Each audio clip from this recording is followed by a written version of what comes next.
Você pode curar sua vida. Louise Hay, parte 2, capítulo 6. Resistência a mudanças. Estou no ritmo e fluxo da vida sempre em mutação. A percepção é o primeiro passo na cura ou mudança. Quando temos algum padrão profundamente inserido em nós, primeiro precisamos percebê-lo para então curarmos a condição. Poderemos talvez começar mencionando o problema, queixando-nos dele ou vendo-o em outras pessoas. De alguma forma, ele sobe à superfície de nossa atenção e passaremos a nos relacionar com ele. Muitas vezes atraímos um professor, um amigo, uma aula ou seminário ou um livro que nos desperta para novos meios de se abordar a dissolução do problema. Meu despertar começou com uma nova observação ocasional de uma amiga que fora informada a respeito de uma determinada reunião. Ela não se interessou, mas algo dentro de mim reagiu e eu fui. Essa primeira reunião foi o primeiro passo no meu caminho de descoberta, mas só vim a reconhecer seu significado algum tempo depois.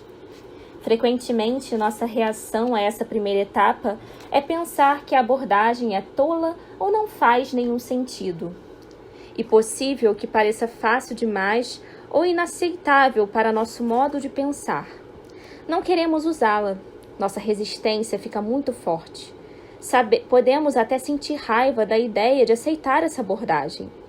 Uma reação desse tipo é muito boa, desde que consigamos entender que esse é o primeiro passo no nosso processo de cura. Costumo dizer às pessoas que qualquer reação que tenham está ali para lhes mostrar que já se encontram no processo de cura, mesmo que a cura total ainda esteja um tanto distante. A verdade é que o processo se inicia no instante em que começamos a pensar em fazer alguma mudança. A impaciência é outra forma de resistência, ou seja, a resistência em aprender e mudar. Quando exigimos que tudo seja feito agora mesmo, terminado imediatamente, não nos damos tempo para aprender a lição relacionada com o problema que criamos. Se você quer passar de um cômodo para outro, precisa se levantar e ir até lá passo a passo. Permanecer sentado na poltrona e exigir de si mesmo estar num outro cômodo não adiantará nada. O mesmo acontece com nossos problemas. Queremos vê-los resolvidos, mas não queremos fazer as pequenas coisas que, somadas, levarão à solução. Agora é a hora de reconhecermos nossa responsabilidade na criação da situação ou condição. Não estou falando em sentir culpa ou sobre você ser mal por se encontrar onde está. Quero que você reconheça o poder no seu interior, que transforma cada pensamento em experiência. No passado, sem sabermos, usamos esse poder para criar coisas que não queríamos experimentar. Não tínhamos consciência do que estávamos fazendo. Agora, reconhecendo nossa responsabilidade, podemos nos tornar conscientes e usar esse poder para trazer coisas positivas em nosso benefício. Muitas vezes, quando surgir uma solução ao cliente, uma nova maneira de abordar um tema ou perdoar a pessoa envolvida, vejo seu queixo ficar rígido, os braços se cruzam sobre o peito, as mãos até se fecham. A resistência está emergindo. E então, sei que atingimos exatamente o que precisa ser mudado. Todos temos lições a aprender. O que nos parece mais difícil em nossa vida são apenas as lições que escolhemos para nós mesmos. Se tudo nos é fácil, então não existem lições, só coisas que já sabemos. As lições podem ser aprendidas através da percepção. Se você pensa na coisa mais difícil que tem a fazer e no quanto resiste a isso, então está olhando para sua maior lição no presente momento. O entregar-se, desistir da resistência, permitir-se aprender o que precisa, tornará o passo seguinte mais fácil. Não deixe sua resistência impedi-lo de fazer mudanças. Podemos trabalhar em 2 níveis. 1. encarar a resistência. E 2, insistir nas mudanças mentais. Observe-se, analise o modo como resiste e depois continue em frente, apesar de tudo. Pistas não verbais. Nossas ações frequentemente mostram nossa resistência. Por exemplo, mudar de assunto, sair da sala, ir ao banheiro, chegar atrasado, ficar doente, adiar, fazer outra coisa, ocupar-se, desperdiçar tempo, desviar o olhar ou olhar pela janela, folhear uma revista, recusar-se a prestar atenção, comer, beber ou fumar, criar ou terminar um relacionamento, criar defeitos em carros, eletrodomésticos, encanamentos, etc. Hipóteses. Muitas vezes fazemos hipóteses sobre nós e outros para justificar nossa resistência e surgimos com declarações como: não adiantaria nada, meu marido, mulher, não iria compreender. Eu teria de mudar toda a minha personalidade. Só gente louca vai a psiquiatras. Eles não conseguiriam me ajudar com o meu problema. Eles não saberiam lidar com a minha raiva. Meu caso é diferente. Não quero incomodar ninguém. Vai passar sozinho. Ninguém consegue. Crenças. Crescemos com crenças que se tornam nossa resistência a mudanças. Algumas de nossas ideias limitativas são: não se faz isso, não é direito, não é certo para mim fazer isso, isso não seria espiritual, pessoas espiritualizadas não ficam com raiva, homens, mulheres não fazem isso, minha família nunca fez nada parecido, o amor não é para mim, isso é bobo demais, é longe demais para ir de carro, é trabalho demais para mim, é caro demais, vai demorar demais, não acredito nisso, não sou desse tipo de gente. Eles. Damos nosso poder a outros e usamos essa desculpa para nossa resistência em mudar. Temos ideias como: Deus não aprova, estou esperando que os astros digam que é a hora certa. Este não é o ambiente adequado. Eles não me deixarão mudar. Eu não tenho professor, livro, aula, ferramenta certo. Meu médico não quer. Não consigo tirar algumas horas de folga. Não quero ficar submetido a eles. É tudo culpa deles. Eles têm de mudar primeiro. Assim que eu conseguir, vou fazê-lo. Você e eles não entendem. Não quero magoá-los. É contra a minha criação, religião, filosofia. Conceitos sobre o eu. Temos ideias sobre nós mesmos que usamos como limitações ou resistência a mudanças. Somos velhos demais, jovens demais, altos demais, baixos demais, gordos demais, magros demais, preguiçosos demais, fortes demais, fracos demais, burros demais, inteligentes demais, pobres demais, indignos demais, frívolos demais, sérios demais, emperrados demais. Talvez tudo simplesmente seja demais. Táticas de procrastinação. Nossa resistência muitas vezes se expressa como táticas de procrastinação. Usamos desculpas como: farei mais tarde, não posso pensar nisso agora, não tenho tempo agora, eu teria de ficar muito tempo afastado do meu trabalho. Sim, é uma boa ideia, farei isso um dia qualquer. Tenho muitas outras coisas a fazer. Pensarei nisso amanhã. Assim que eu terminar com: assim que eu voltar de viagem. A hora não é certa. É tarde demais ou cedo demais. Negação. Essa forma de resistência aparece na negação da necessidade de mudar. São coisas como: não há nada de errado comigo. Não consigo fazer nada a respeito deste problema. Deu tudo certo antes. De que adianta mudar? Se eu ignorar, talvez o problema desapareça. Medo. De longe, a maior categoria de resistência é o medo.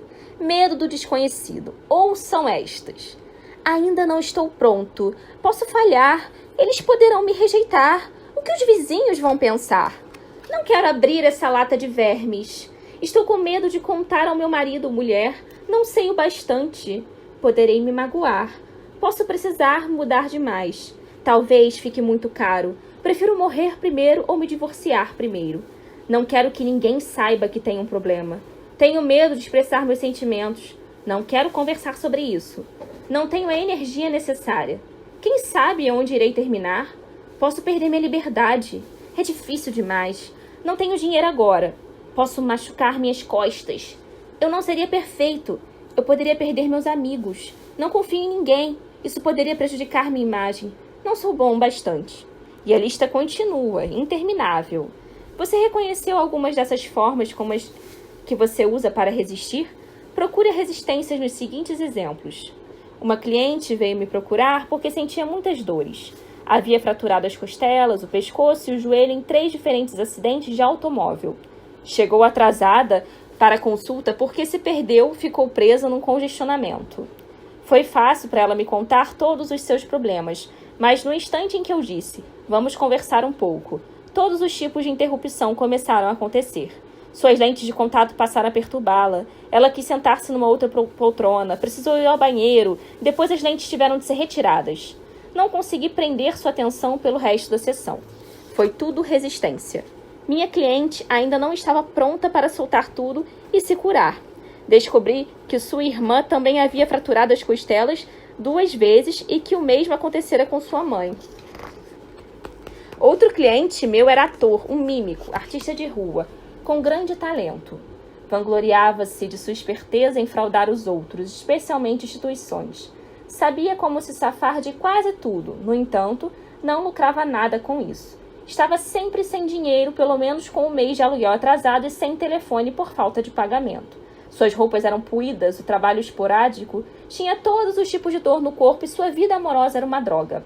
A teoria desse meu cliente era de que ele só poderia parar de trapacear quando algo de bom surgisse em sua vida. Claro, com isso nada de bom podia entrar em sua vida. Ele precisaria primeiro parar de fraudar. Sua resistência era o fato de não estar pronto para abandonar seus velhos hábitos. Deixe seus amigos em paz. Quase sempre, em vez de trabalharmos em nossas próprias mudanças, decidimos que um determinado amigo precisa mudar. Isso também é resistência. Quando iniciei minhas atividades como terapeuta, tive uma cliente que me mandava a todas as suas amigas que estavam internadas em hospitais. Em lugar de enviar-lhes flores, essa mulher convocava a mim para resolver os problemas dos doentes. Eu chegava de gravador na mão e, em geral, encontrava alguém que não sabia por que eu havia vindo, nem compreendia o que eu fazia. Isso foi antes de eu aprender a nunca trabalhar com ninguém a não ser que ele ou ela peça. Às vezes, algumas pessoas me procuram porque ganharam uma sessão comigo de presente de um amigo. Isso geralmente não funciona muito bem, e é raro elas voltarem para continuarmos com o trabalho.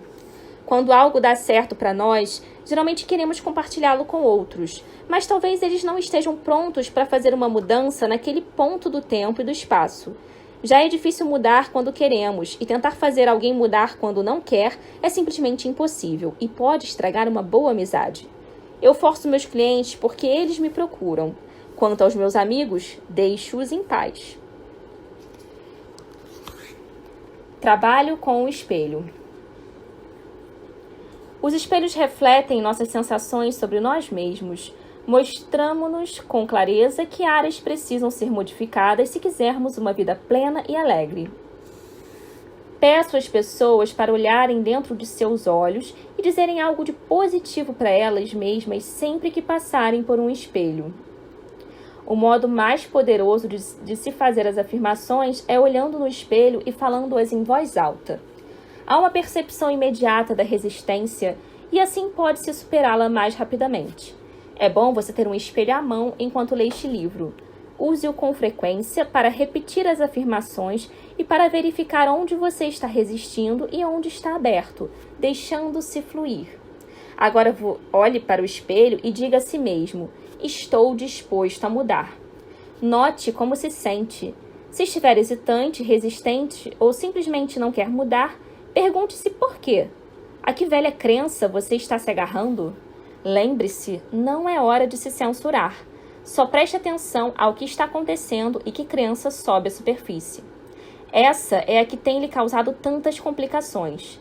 Será que você pode reconhecer de onde ela veio? Quando fazemos afirmações e elas não soam bem ou nada parece acontecer, é fácil dizer: afirmações não funcionam. Não é que elas não funcionem.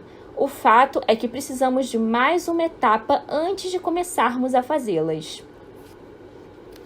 Padrões repetidos mostram nossas necessidades. Para cada hábito que temos, para cada experiência por que passamos, para cada padrão que repetimos, existe uma necessidade interior para eles. A necessidade corresponde a uma crença que temos. Se não existisse uma necessidade, não teríamos o hábito, a experiência e o padrão. Há algo dentro de nós que precisa da gordura, dos maus relacionamentos, dos fracassos, da raiva, dos cigarros, da pobreza, dos maus tratos, seja o que for que represente um problema para nós. Quantas vezes já dissemos, nunca mais farei isso? Então, antes de o dia terminar, comemos o bolo, fumamos os cigarros, dizemos coisas horríveis aos que amamos, etc. Então aumentamos ainda mais o problema, afirmando a nós mesmos: você não tem força de vontade, não tem disciplina, você é fraco demais. Isso só aumenta a carga de culpa que já carregamos. Não tem nada a ver com força de vontade ou disciplina. Seja o que for que estejamos tentando soltar de nossa vida, trata-se apenas de um sintoma, de um efeito externo. Tentar eliminar o sintoma sem trabalhar na dissolução da causa é inútil. No instante em que relaxamos nossa força de vontade ou disciplina, o sintoma brota de novo. A disposição de se libertar da necessidade. Costumo dizer aos meus clientes: deve haver uma necessidade em você por essa condição, senão você não a teria. Vamos voltar um passo e trabalhar na disposição de se libertar da necessidade. Quando a necessidade desaparecer, você não terá desejo de fumar, comer demais ou por qualquer outro padrão negativo. Uma das primeiras afirmações que devem ser usadas é: estou disposto a me libertar da necessidade de resistência, dor de cabeça, gordura, falta de dinheiro, etc. Diga a si mesmo: estou disposto a me libertar da necessidade de... Se estiver resistindo a esta altura, suas outras afirmações não irão funcionar. As teias que criamos em torno de nós têm de ser desmanchadas. Se você já embaraçou um novelo de linha, sabe que puxar e arrancar só piora a situação. É preciso soltar os nós com paciência e jeito. Seja gentil e paciente com você mesmo enquanto desfaz seus embaraços mentais. Procure ajuda se achar necessário, mas acima de tudo, ame-se a si mesmo durante o processo. A disposição de se libertar do velho é a chave. Esse é o segredo. Quando falo necessitar do problema, quero dizer que, de acordo com o nosso conjunto particular de padrões de pensamento, necessitamos ter certos efeitos ou experiências externos. Cada efeito externo é a expressão natural de um padrão de pensamento interno. Lutar apenas contra o efeito ou sintoma é desperdiçar energia e, com frequência, só serve para aumentar o problema. Eu sou indigno, cria a procrastinação. Se um dos meus sistemas de crença interiores ou padrões de pensamento é eu sou indigno, um de meus efeitos externos provavelmente será a procrastinação. Afinal, ela é um dos modos de nos impedir de ir para onde queremos ir. A maioria das pessoas que vivem adiando as coisas gastará muito mais tempo e energia menosprezando-se pela procrastinação. Essas pessoas se rotularão de preguiçosas e, em geral, se farão sentir como se fossem mais. Ressentimento pelo que acontece de bom com os outros. Tive um cliente que adorava ser o centro das atenções e comumente chegava à aula atrasado para poder criar uma comoção. Ele fora o caçula de uma família com 18 filhos e, como seria de esperar, era o último na lista de ganhar coisas. Quando criança, viu todos terem, enquanto ele só sonhava com o seu. Já adulto, quando sabia que alguém havia sido contemplado pela sorte, não conseguia regozijar-se com ele. Só dizia: puxa, gostaria de ter ganhado isso, ou droga, por que isso nunca acontece comigo? O ressentimento pelo que acontecia de bom aos outros era uma barreira para o seu próprio crescimento e mudança. A autovalorização abre muitas portas. Uma senhora de 79 anos veio me procurar. Era professora de canto e vários de seus alunos estavam fazendo comerciais para a televisão. Ela gostaria de fazê-los também, mas tinha medo. Apoiei-a plenamente e expliquei: não existe ninguém como você, seja você mesma. E acrescentei: faça-o pela diversão. Existem pessoas lá fora procurando exatamente o que você tem a oferecer. Deixe-as saber que você existe. Minha cliente ligou para vários agentes e diretores de elenco falando: sou uma senhora muito idosa e quero fazer comerciais. Em pouco tempo recebeu um convite para trabalhar e desde então nunca parou. Costumo vê-la na televisão e em anúncios de revistas. Novas carreiras podem começar em qualquer idade, em especial quando alguém está procurando diversão nisso. Autocriticar-se é errar completamente o alvo. A autocrítica só intensificará o adiamento e a preguiça. A energia mental deve ser aplicada na dissolução do velho e na criação de novos padrões de pensamento. Diga: eu estou disposto a deixar sair a necessidade de ser indigno. Sou digno do melhor que existe na vida e agora, cheio de amor, permito-me aceitá-lo. Enquanto eu estiver passando alguns dias repetindo essa afirmação, muitas vezes, o padrão de efeito exterior da procrastinação automaticamente começará a desaparecer. À medida que eu for criando internamente um padrão de autovalorização, não necessitarei atrasar o que for bom para o meu bem. Você entende como isso poderia se aplicar a alguns dos padrões negativos ou efeitos externos que existem em sua vida? Vamos parar de desperdiçar tempo e energia diminuindo-nos por algo que não conseguiremos fazer se temos certas crenças interiores. Mudemos as crenças. Não importa qual seja a abordagem escolhida ou sobre que assunto estejamos falando, estamos apenas lidando com pensamentos e pensamentos podem ser mudados.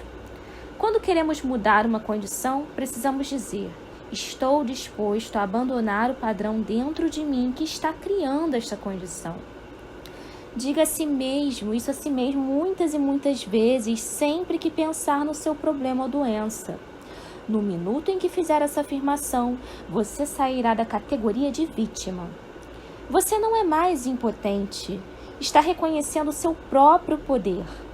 O que está me dizendo é: estou começando a compreender que eu criei isto.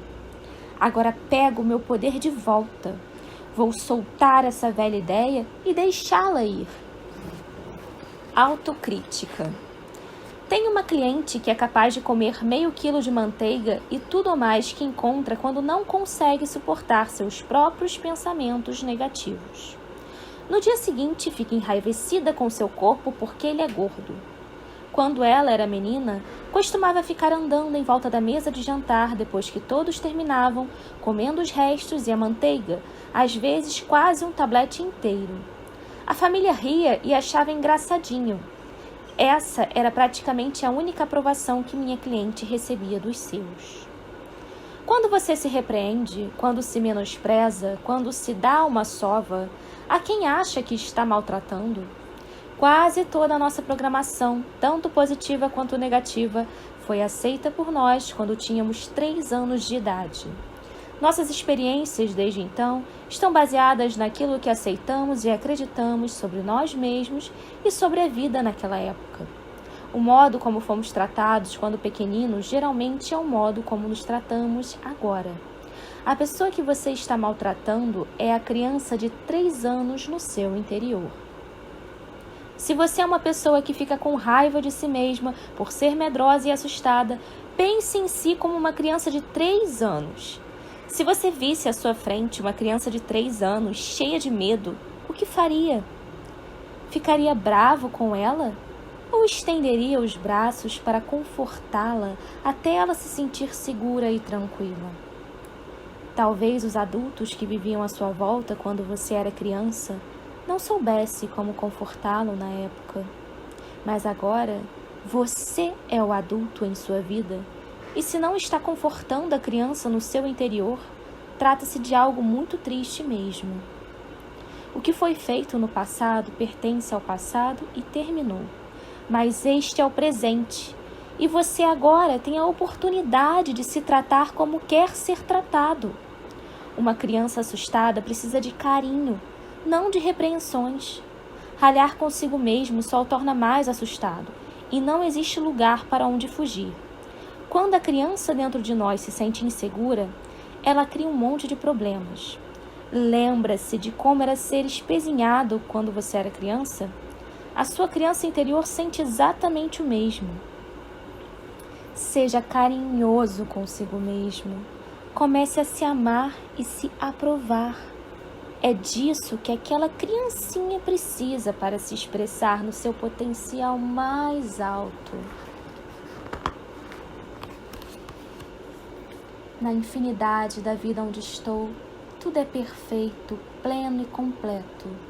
Vejo os padrões de resistência dentro de mim somente como algo mais de que devo me livrar. Eles não têm poder sobre mim. Eu sou o poder no meu mundo. Fluo com as mudanças que estão ocorrendo em minha vida da melhor forma que posso. Aprovo-me e aprovo o modo como estou mudando. Estou fazendo o melhor possível. Cada dia fica mais fácil. Alegro-me por estar no ritmo e no fluxo de minha vida, sempre em mutação. Hoje é um dia maravilhoso. Escolho torná-lo assim. Tudo está bem no meu mundo.